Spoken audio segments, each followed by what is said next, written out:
शाम कांग्रेस की बड़ी बैठक होनी है। एआईसीसी मैनिफेस्टो कमेटी के सदस्य आनंद शर्मा इस बैठक को लेने वाले हैं। लोकसभा चुनाव की तैयारियों की फीडबैक ली जाएगी, साथ ही कांग्रेस के घोषणा पत्र की बैठक लेंगे आनंद शर्मा। आज शाम 5:30 बजे कांग्रेस की बैठक होनी है।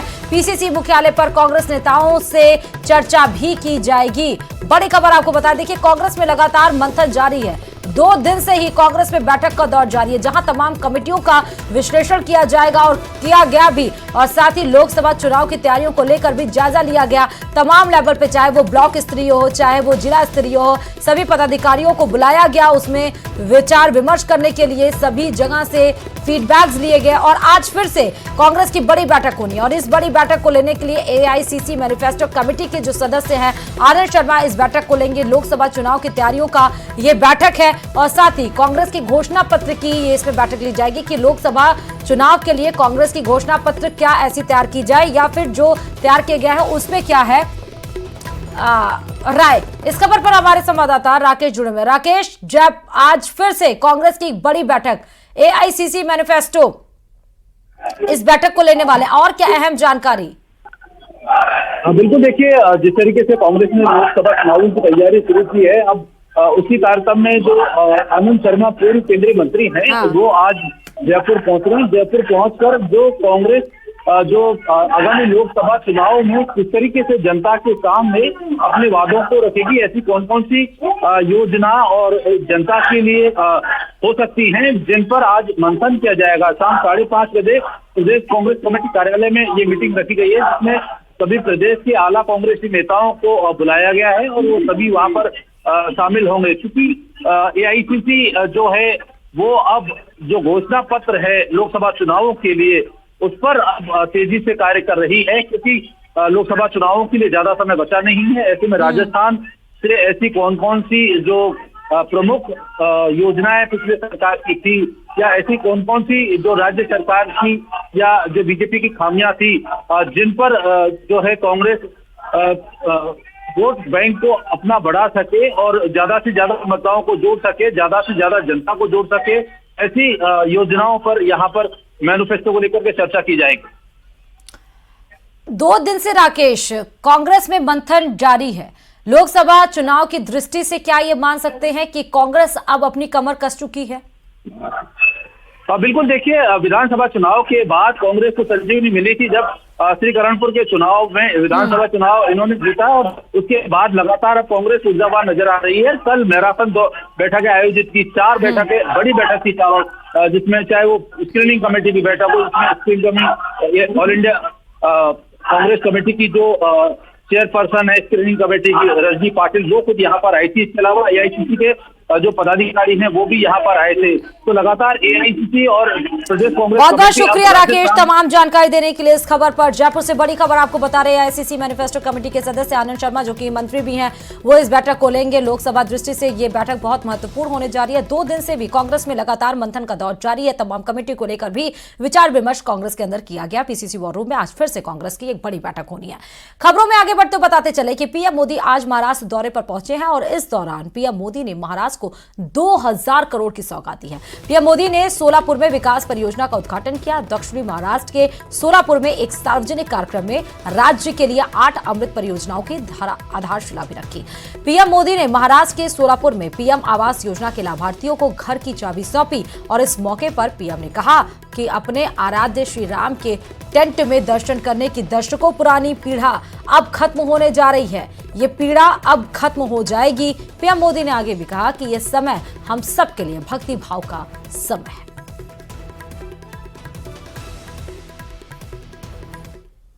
राम भक्ति से भरे इस वातावरण में आज महाराष्ट्र के 1 लाख से ज्यादा परिवारों का गृह प्रवेश हो रहा है। आप बताइए, मेरी खुशियां अनेक गुना बढ़ जाएगी कि नहीं बढ़ जाएगी? आपकी भी बढ़ जाएगी नहीं बढ़ जाएगी? मुझे बहुत खुशी है कि महाराष्ट्र के 1 लाख से अधिक गरीब परिवार भी 22 जनवरी को अपने पक्के घर में शाम को राम ज्योति प्रज्वलित करेंगे। करेंगे ना? सब लोग राम ज्योति प्रज्वलित करेंगे। शाम को करेंगे। पूरे हिंदुस्तान में करोगे। अगर राम के नाम पर अपने मोबाइल का फ्लैश चालू कीजिए और राम ज्योति का संकल्प लीजिए। आप सबके मोबाइल की फ्लैश चालू कीजिए। सबके, जिसके हाथ में मोबाइल फोन है वो वहां दूर भी लोग हैं, मैंने तो सोचा नहीं था। ये फ्लैश लाइट होने के बाद दिखने लगा, इतनी भारी भीड़ है। और वहीं पीएम मोदी इस दौरान भावुक भी हो गए। उन्होंने गरीबों को आवाज वितरित करते हुए कहा कि मैं जानता हूं जिन जिन परिवारों को घर मिले हैं उन्होंने इसके पहले कितने कष्ट झेले हैं। अब आपको वो दिन नहीं देखना पड़ेगा जो पहले देखने पड़े हैं। साथियों, प्रभु राम ने हमें हमेशा अपने वचन की मर्यादा रखने की सीख दी है। मुझे खुशी है कि सोलापुर के हजारों गरीबों के लिए, हजारों मजदूर साथियों के लिए हमने जो संकल्प लिया था वो आज पूरा हो रहा है। आज पीएम आवास योजना के तहत बनी देश की सबसे बड़ी सोसाइटी का लोकार्पण हुआ है। और मैं जाकर के देख के आया, मुझे भी लगा कि काश मुझे भी बचपन में ऐसे घर में रहने का मौका मिला।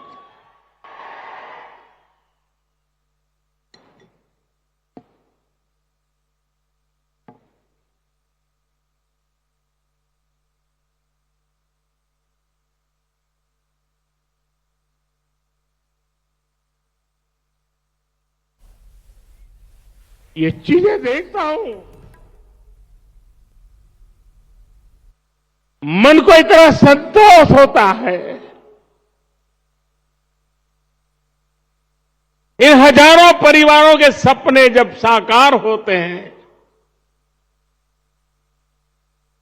तो उनके आशीर्वाद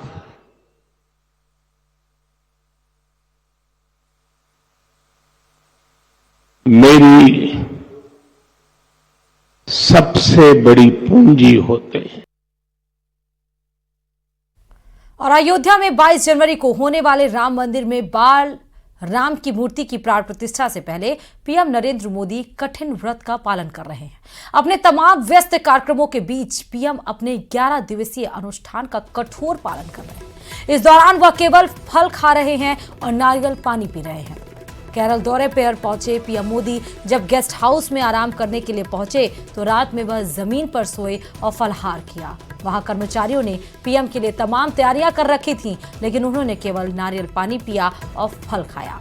यही नहीं, पीएम मोदी जमीन पर योगा मैट बिछाकर सोए।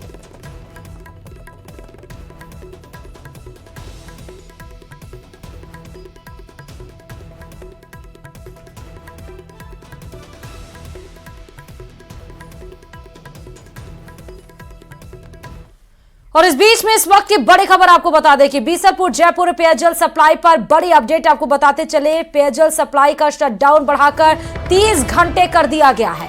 कल से ही शटडाउन को बंद कर दिया गया था क्योंकि वॉल कट गई थी और पानी नहीं आ रहा था, लीकेज हो रहा था। लीकेज को ठीक करने के लिए पहले उसके पानी को पूरा निकाला गया, फिर वॉल को सेट किया गया और फिर पानी भरा गया। लेकिन 1 घंटे यानी कि 1 दिन पूरा वो शटडाउन था। 1 दिन तक जयपुर के लोगों को बीसलपुर जयपुर पेयजल से जितने तमाम घर थे वो पानी उन तक नहीं पहुंच पाया था। लेकिन अब इस शटडाउन को बढ़ाकर 30 घंटे कर दिया गया। पहले विभाग ने 24 घंटे के शटडाउन की घोषणा की, लेकिन पाइपलाइन में लीकेज सुधारने की मशक्कत लगातार जारी है। देर शाम तक मरम्मत का काम पूरा हो सकता है और कल सुबह की पेयजल आपूर्ति प्रभावित भी रहेगी। जयपुर शहर और ग्रामीण इलाकों में आपूर्ति बंद रहेगी। पिछले 24 घंटे का समय दिया गया था, लेकिन अब इसको बढ़ाकर 30 घंटे और कर दिया गया। इस खबर पर राकेश लगातार जुड़े हुए हैं। राकेश, बीसलपुर जयपुर पेयजल सप्लाई पर बड़ा अपडेट है, 24 घंटे की जगह 30 घंटे।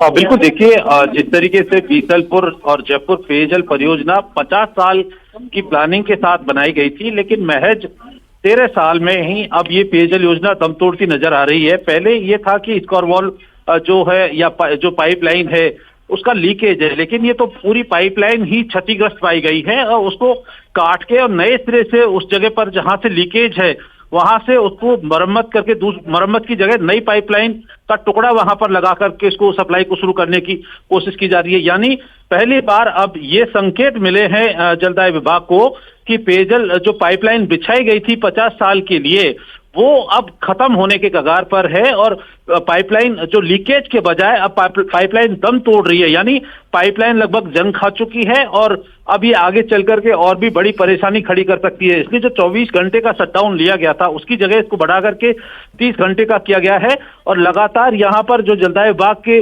टीमें हैं वो यहाँ पर कार्य कर रही हैं।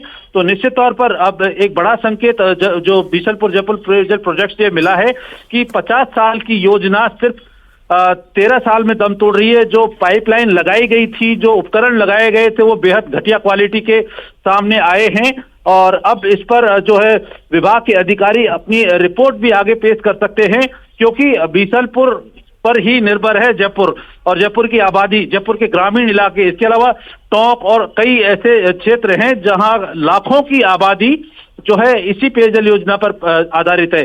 तो अभी इसको शटडाउन को बढ़ा दिया गया है। पेयजल सप्लाई आज शाम तक संभव नहीं हो पाएगी।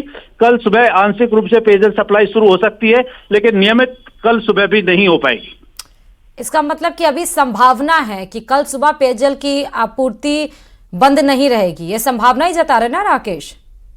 बिल्कुल, देखिए अभी सिर्फ संभावनाएं हैं। मरम्मत कार्य लगातार जारी है। 24 घंटे तक रात में भी टीमों ने कार्य किया है, अधिकारी भी वहां पर मौजूद हैं, लेकिन जो हालात वहां पर दिखे हैं वो अधिकारियों और जो टीम काम कर रही है उसकी क्षमता के बाहर पाए गए हैं, क्योंकि पेयजल पाइपलाइन जो है और उसमें जो लगाए गए उपकरण है, चाहे स्कोर वॉल्व हो या जैकेटिंग हो, वो लगभग जो है अब काम करने के लायक नहीं रही हैं। कई ऐसी जगह और भी चिन्हित की गई हैं जहां पर ये समस्याएं आगे आ सकती हैं। ऐसे में निश्चित तौर पर अभी समय लगेगा और इस एक जो लीकेज है इसको सुधारने में अभी समय और लगेगा और उसके बाद ही पेयजल की पहले करीब 8 से 10 घंटे में वो जयपुर पहुंचेगा। जयपुर में फिर जो बालावाला पंप हाउस है वहां पर पानी का स्टोरेज होगा और वहां से जयपुर के अलग अलग पंपिंग स्टेशन पर पानी पहुंचेगा, तब लोगों को पानी सप्लाई शुरू हो पाएगी। तो इसमें और भी समय लग सकता है। बहुत बहुत शुक्रिया राकेश तमाम जानकारी देने के लिए। तो बीसलपुर जयपुर पेयजल की सप्लाई पर बड़ी अपडेट है कि 24 घंटे की जगह पर 30 घंटे अभी सप्लाई बंद रहेगी, यानी कि 30 घंटे और इंतजार करना पड़ेगा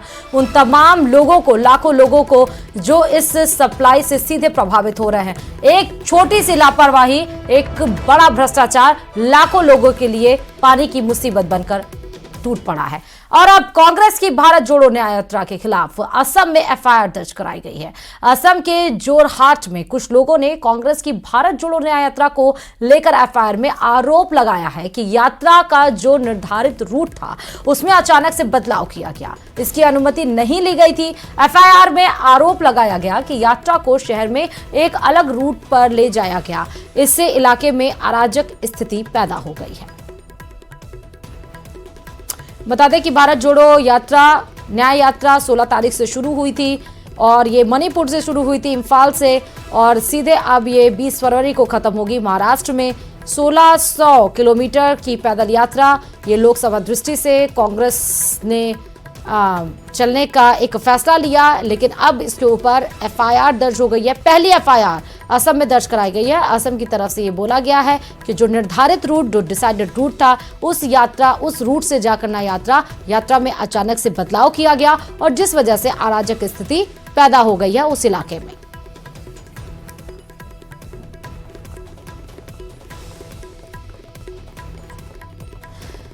तो भारत जोड़ो न्याय यात्रा पर जो 16 तारीख से शुरू हुई है उस पे पहला एफआईआर असम की तरफ से कराया गया है। बताया गया है कि रूट डाइवर्जन की पहले कोई इंफॉर्मेशन सूचना नहीं दी गई, अचानक से रूट डाइवर्स किया गया और इस वजह से इलाके में अराजक तत्व उत्पन्न हो गया, अराजकता वहां पर उत्पन्न हो गई। इस बारे में पहले जानकारी देनी चाहिए थी। अब ये बदलाव क्यों किया गया, इस तरफ से सफाई कांग्रेस की तरफ से फिलहाल नहीं आई है।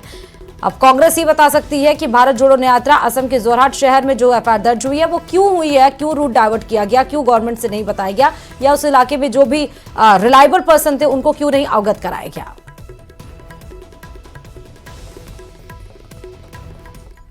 जयपुर से बड़ी खबर आपको इस बीच में बता दें कि विधायकों को विधानसभा का साहित्य दिया गया है। ट्रॉली बैग में रखकर विधायकों को साहित्य दिया गया। ट्रॉली के साथ विधानसभा से बाहर निकले हैं विधायक। लिटरेचर देना अच्छी पहल मानी जा रही है और इससे विधायकों का ज्ञान वर्धन ही होगा, यानी कि नॉलेज इंक्रीज होगी। विधायी कार्यों की प्रक्रिया के संबंध में जानकारी मिल सकेगी और इसलिए ट्रॉली बैग में लिटरेचर दिया गया है। उसी ट्रॉली बैग को जिसमें लिटरेचर दिया गया है उसी को लेकर विधायक बाहर निकल रहे हैं, जिस वजह से जितने भी विधायी कार्य है या जो नव निर्वाचित विधायक है उनके लिए ये बहुत ज्यादा अहम है। अहम क्या, ज्ञान सबके लिए ये अहम होता है, इसलिए ये लिटरेचर देना अच्छी पहल मानी जा रही है। बता दें कि आज विधायकों को विधानसभा का साहित्य दिया गया। यही आपको वो तस्वीरें दिखा रहे हैं जहां पर विधायकों को ट्रॉली बैग में लिटरेचर दिया गया है और उसी ट्रॉली बैग को अब विधायक लेकर बाहर निकल रहे हैं।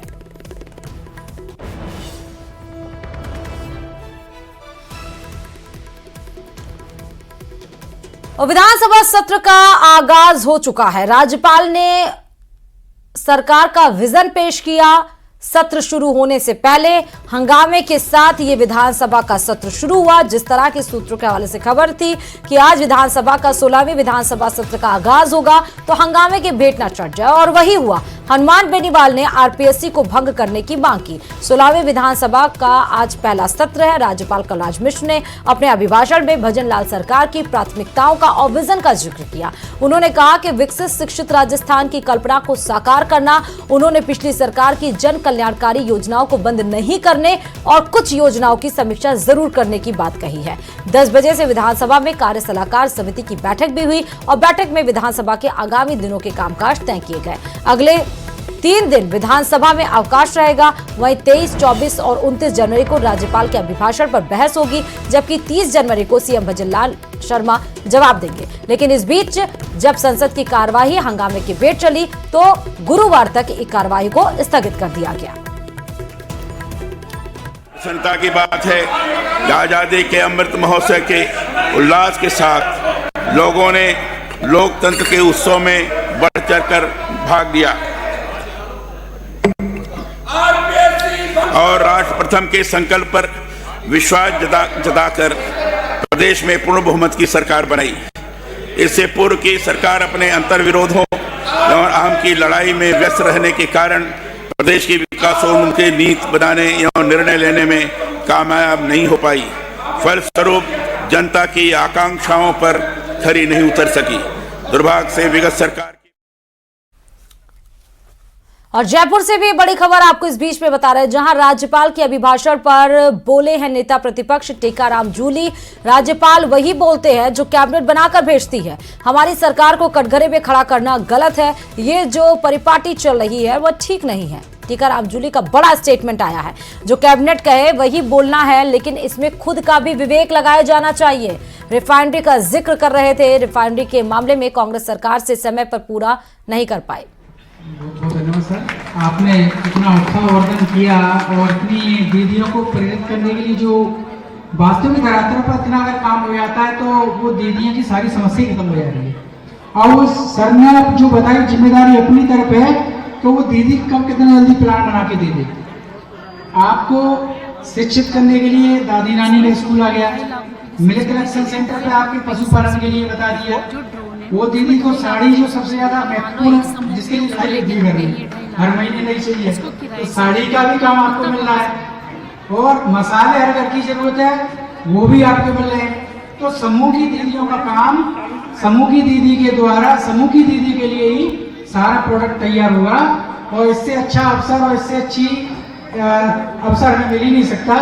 तो मैं सारे राजीव का परिवार की ओर से सर आपका बहुत बहुत धन्यवाद करता हूँ, आपने जो बताई। और हमारे साथ कुछ स्टॉल भी लगे हुए हैं। तो सर हमने सर इस साल जो माननीय प्रधानमंत्री जी ने मिलेट से ईयर घोषित किया तो बाजरे के बिस्किट पर काम किया है।